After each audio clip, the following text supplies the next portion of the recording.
Hey guys!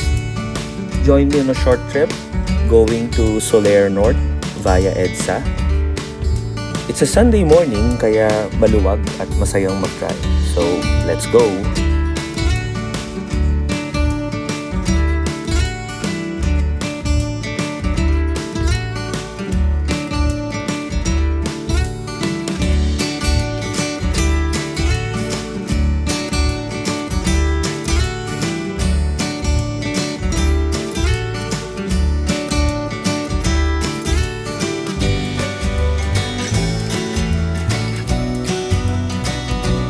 Activated the autopilot here after the U-turn.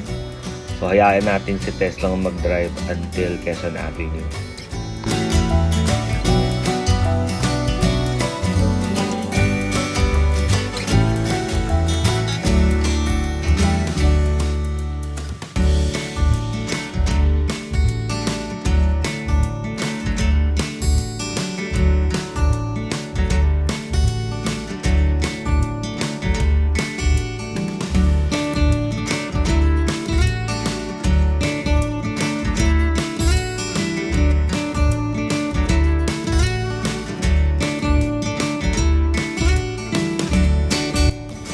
Okay naman sana yung drive. Kaya lang, biglang nawala yung road markings. Kaya kailangan tulungan nyo yung Tesla nyo. Kasi ang daming section dito sa EDSA na walang linya.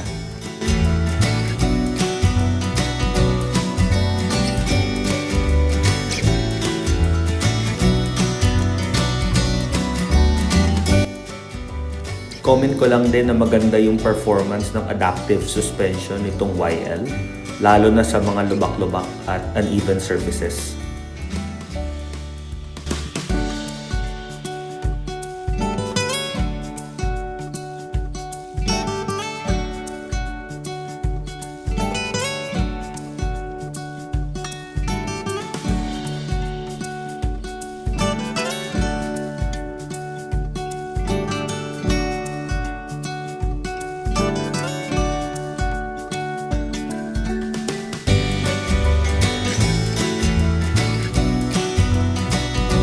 Medyo nakakailang lang din pag may sobrang dikit na sasakyan kaya mapapahawak ka sa steering wheel from time to time.